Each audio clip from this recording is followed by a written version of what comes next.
Sandelo. Seluruh agama akan mereka persatukan dalam atas nama dalam toleransi. hukum Sandelo. Maka 2024 sampai 2029 kita masuk dalam masa kesukaran besar karena mereka akan semakin merajalela. Dan 2030 kita akan masuk dengan mereka akan membawa kita dengan melenggang ke suatu era baru yang disebut dengan One World Government, New World Order, One World Currency, dan One World Religion, di mana seluruh agama akan mereka persatukan dalam atas nama toleransi.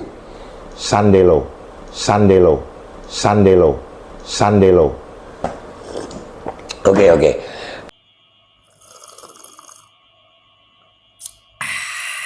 Shalom saudara-saudaraku di seluruh dunia ini. Salam damai sejahtera bagi kita semuanya. Cuplikan video yang sama-sama kita dengarkan di awal dari video saya ini dibawakan oleh Bapak Purnawirawan Jenderal Dharma Pongrekun.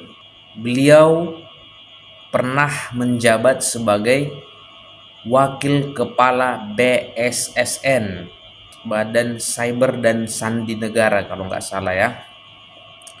Lembaga ini bertugas melaksanakan keamanan cyber dan persandian secara efektif dan efisien dengan memanfaatkan, mengembangkan, mengonsolidasikan semua unsur yang terkait dengan keamanan cyber dan sandi. Jadi sedikit banyaknya Pak Jenderal Dharma Pongrekun tahu apa yang sedang terjadi saat ini di balik layar. Nah, apa yang menarik dari pernyataan beliau adalah kalimat terakhir beliau itu adalah beliau menyebutkan kata Sunday Law. Sunday Law. Sekali lagi, Sunday Law. Nah, barangkali saudara-saudara sekalian yang mendengar video ini ada yang belum pernah mendengar apa itu Sunday Law. Nah, supaya saya tidak terkesan omon-omon, berikut keterangan Wikipedia. Hukum biru juga dikenal sebagai Sunday Law, hukum hari Minggu, hukum perdagangan hari Minggu, dan hukum penutupan hari Minggu. Adalah hukum yang membatasi atau melarang kegiatan tertentu pada hari-hari tertentu, biasanya hari Minggu di dunia barat. Hukum tersebut awalnya diadopsi untuk alasan keagamaan, khususnya untuk mempromosikan ketaatan pada hari ibadah Kristen. Sejak saat itu, hukum tersebut juga digunakan untuk tujuan sekuler. Dengan kata lain, Sunday Law atau undang-undang hari Minggu sebenarnya pada mulanya ini adalah tujuan agama, tetapi makin ke sini tujuannya sudah berubah menjadi tujuan sekuler. Masih di alamat yang sama, saya akan baca keterangannya kembali. Dari segi sejarahnya, undang-undang ini sudah pernah dilaksanakan pada tahun 321 Masehi oleh Kaisar Konstantinus. Pada hari matahari yang mulia, biarlah para pejabat dan masyarakat yang tinggal di kota beristirahat, dan biarlah semua bengkel tutup. Oleh Kaisar Konstantinus tahun 321 Masehi. Baik, mari kita kupas satu persatu. Yang menarik dari pembahasan saya ini adalah yang menyampaikan ini adalah seorang Bapak Jenderal Dharma Pongrekun yang adalah seorang yang beribadah hari Minggu.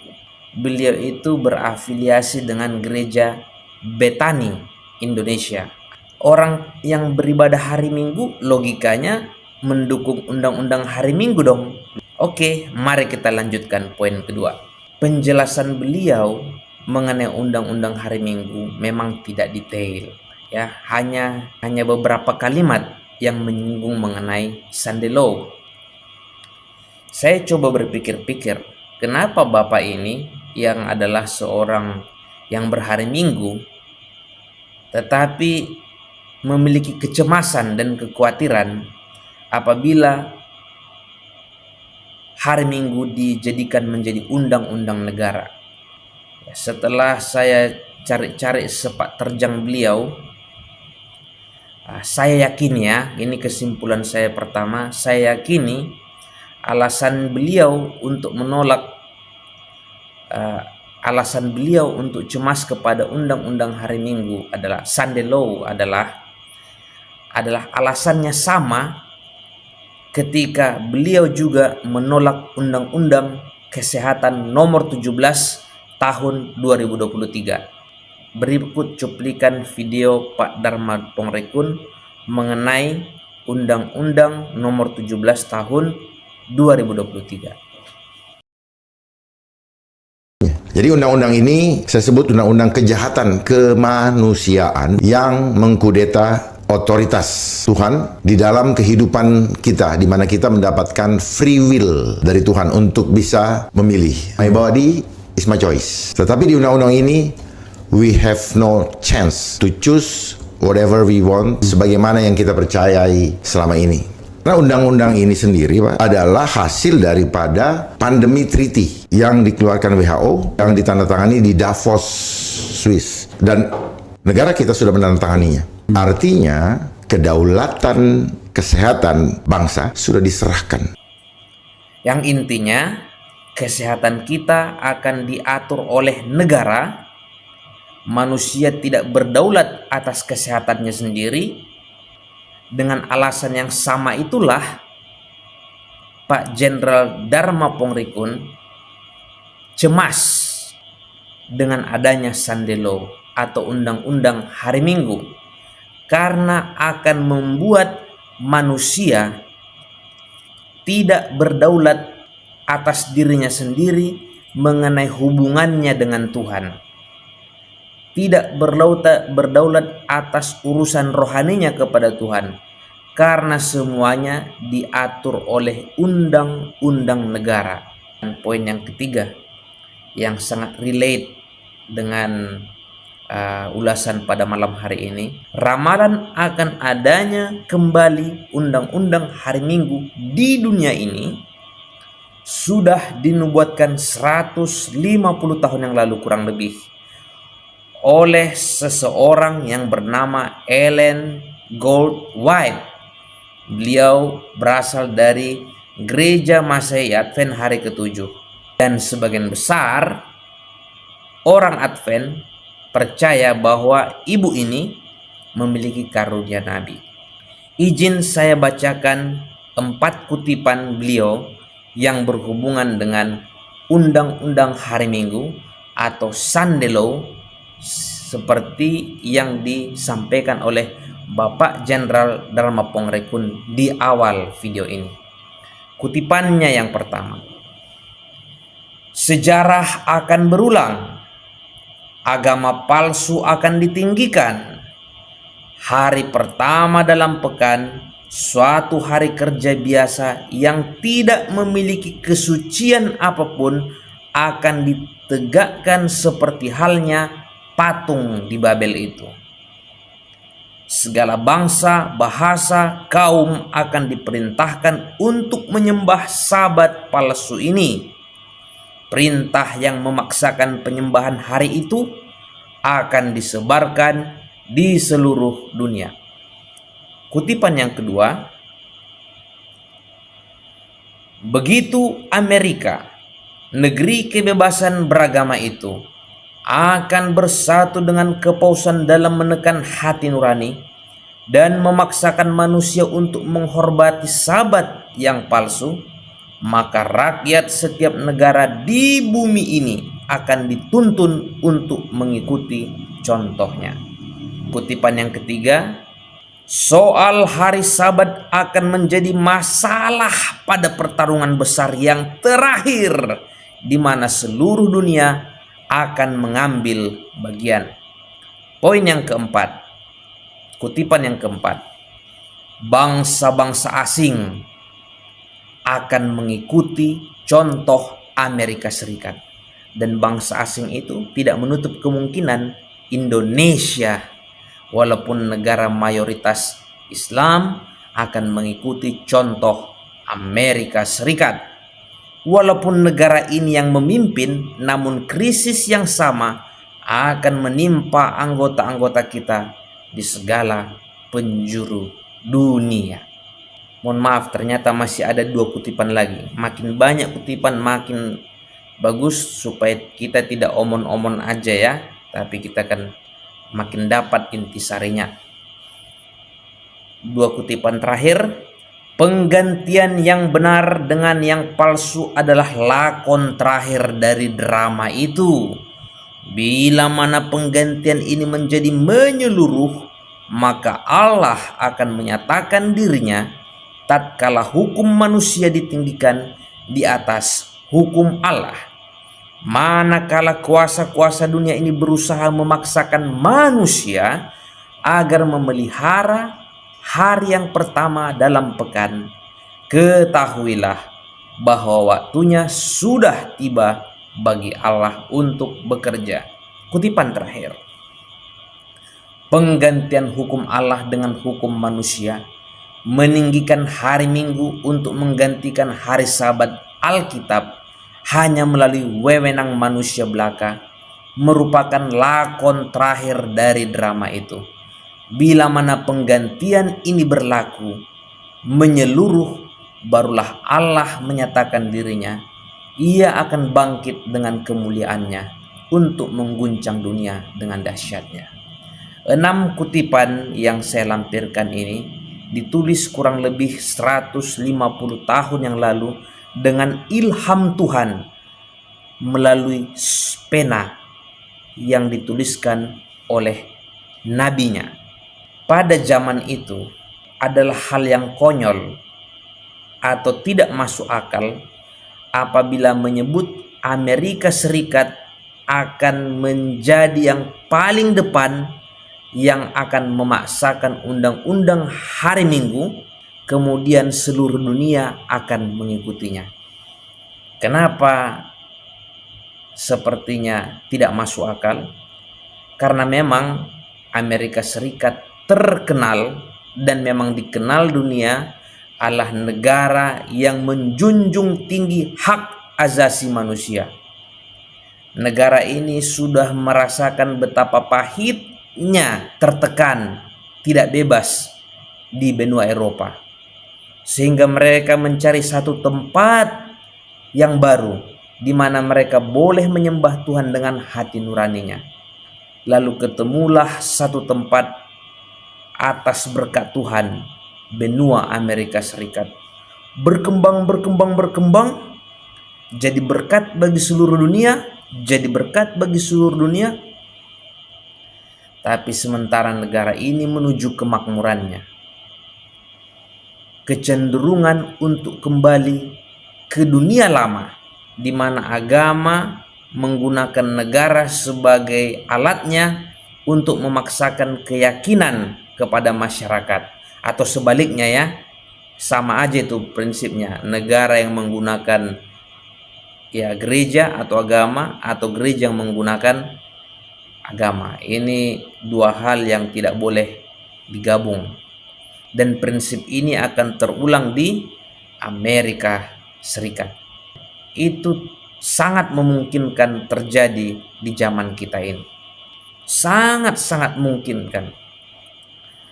Dan melihat kecenderungan yang ada saat ini, negara yang katanya menjunjung tinggi hak asasi manusia akan menjadi motor dan menjadi yang terutama yang akan memaksakan undang-undang hari Minggu. Berikut beberapa kabar yang teman-teman boleh searching sendiri dengan kata kunci proyek 2025. Nanti sahabat-sahabat semua yang penasaran mengenai proyek 2025 boleh searching sendiri ya. Saya akan bacakan yang umum-umum saja, nanti boleh kita searching sendiri. Ini dari RRI. RRI sudah punya website ya, Radio Republik Indonesia. Proyek 2025, agenda konservatif untuk calon pro Presiden Trump. Saya akan bacakan. Rencana ini didukung oleh anggaran sebesar 22 juta dolar Amerika Serikat atau sekitar 341 miliar rupiah dan melibatkan lebih dari 100 organisasi konservatif. Panjang sekali quote-quote ini ya. Tapi izinkan saya sampaikan dengan bahasa saya sendiri atas apa yang kita baca tadi. Jadi seperti kita ketahui, Bapak Donald Trump ini kan dari Partai Republik yang di kanan ya. Kalau di politik itu kan biasanya ada kiri, ada kanan. Biasanya ini sosialis, yang ini konservatif. Konservatif itu saya juga bukan tidak paham amat mengenai politik, tapi kita boleh searching karena ada Google yang menjelaskan semuanya. Konservatif itu biasanya yang mendukung nilai-nilai agama, nilai-nilai tradisional, dan di kanan ini didukung oleh orang-orang Protestan Amerika Serikat ya, yang mengharapkan nilai-nilai agama akan ditanamkan kembali di negara itu. Salah satu dari agenda proyek 2025 ini adalah Bapak Donald Trump akan mencopot semua menteri-menterinya, pejabat-pejabatnya, mulai dari tingkat yang paling tertinggi sampai yang paling mungkin camat lah kalau kita, sampai camat-camatnya, sampai kepala kantor-kantornya yang tidak sepaham dengan paham konservatif atau paham nilai-nilai kanan. Semuanya dicopot. Yang menentang nilai-nilai agama semua dicopot dan akan digantikan dengan orang-orangnya dia yang satu pikiran, yang mau menjalankan semua agenda-agenda konservatif.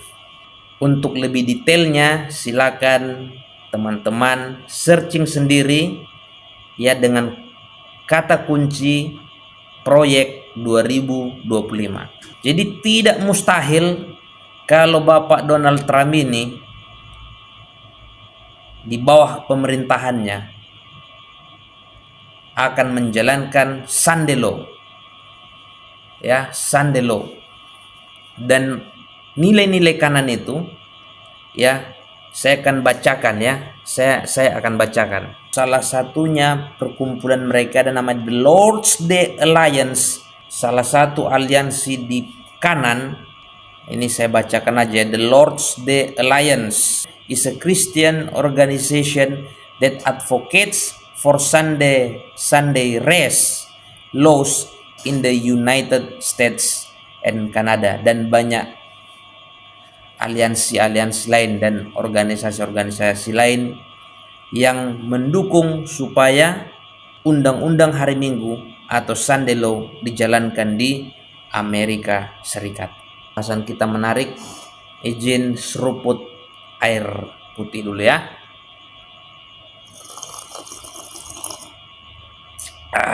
Mantap. Lanjut. Ya, sebenarnya mendukung nilai-nilai agama itu baik. Tetapi kalau sampai dibuat menjadi undang-undang negara, itu berbahaya kawan-kawan semua ya. Kenapa? Karena sekalipun itu baik, tapi kalau itu dipaksakan, itu menjadi tidak baik. Tuhan tidak berkenan kepada penyembahan yang dipaksakan. Sahabat-sahabat semua, dunia kita tidak sedang baik-baik saja. Undang-undang hari Minggu sudah disiapkan. Sebenarnya teman-teman yang masih mungkin pertama sekali mendengar ini, tinggal searching aja. Beritanya ada di mana-mana. Undang-undang hari Minggu sudah disiapkan, dan mari kita semua mengambil keputusan untuk diri kita sendiri. Panggilan saya ini untuk semua teman-teman yang mendengar, apapun denominasi kita yang mendengar pekabaran ini, kita harus ngambil keputusan untuk diri kita sendiri. Saya pemelihara hari Sabat. Hari Sabat hari yang ketujuh.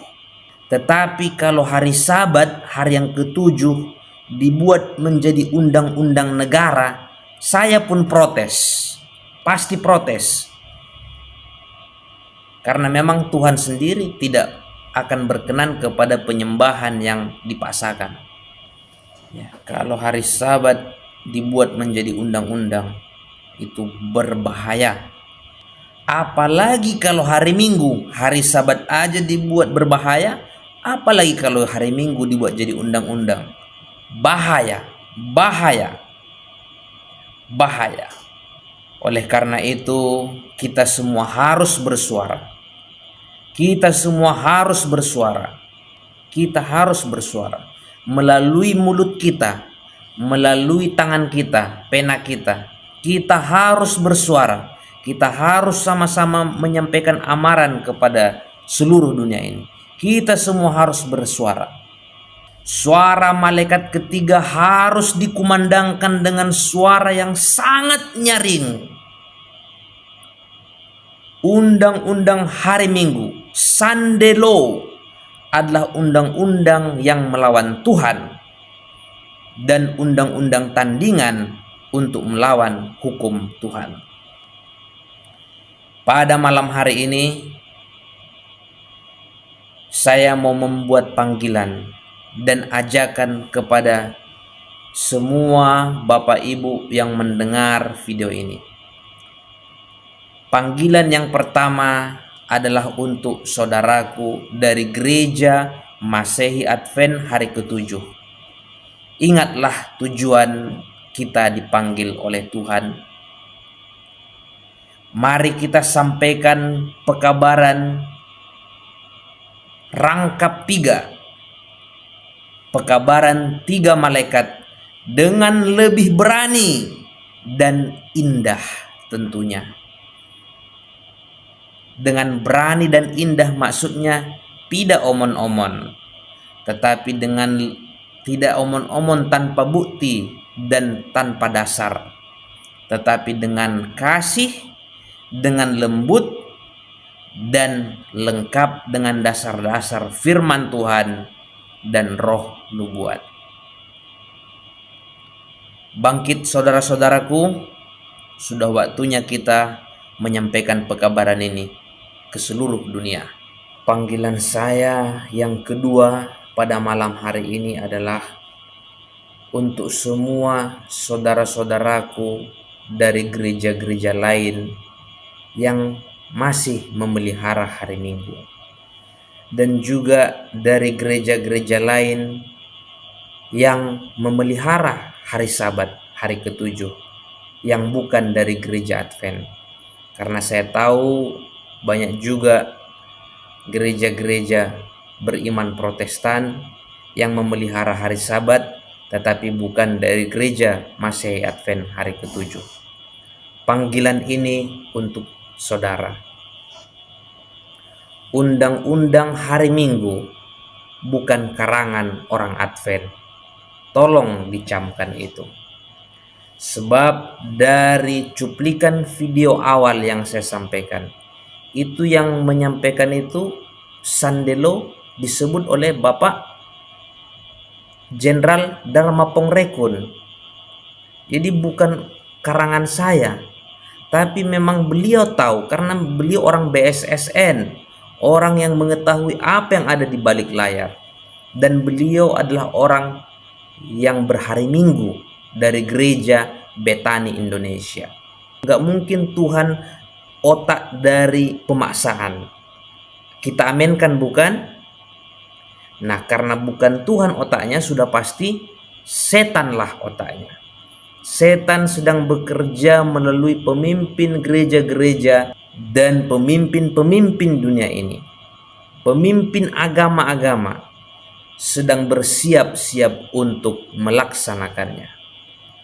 Ambil pilihanmu, saudaraku, saudaraku yang dari Pentakosta, dari beraliran Injili, orang Injili, saudaraku dari HKBP,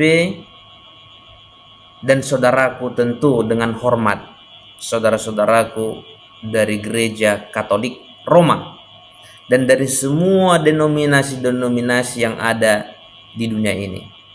Ambil pilihanmu, latih untuk mengambilnya saat ini. Ketika undang-undang itu dilaksanakan, jangan dukung. Jangan dukung. Karena kita sedang melawan Tuhan kalau kita mendukungnya. Dan saya mengundang saudara-saudaraku semua untuk bersama-sama menjadi pemelihara hari Sabat yang benar. Tentu bukan karena undang-undang negara yang mengatur, tetapi karena itu adalah firman Allah. Dia adalah pencipta kita yang menciptakan dunia ini selama 6 hari dan berhenti pada hari Sabat, hari yang ketujuh. Maka hari Sabat adalah tanda bahwa Tuhan adalah pencipta kita, dan hari Sabat itu mengandung meterai karena di situ ada nama Tuhan sebagai pencipta dan kita sebagai umat ciptaannya. Oke? Dan panggilan saya yang ketiga untuk saudara-saudaraku yang muslim yang mendengar video saya ini. Saya berdoa supaya engkau juga dapat menerima Yesus Kristus sebagai Tuhan dan Juru Selamatmu. Dan engkau dapat bergabung menjadi umat Tuhan, pemelihara hari Sabat,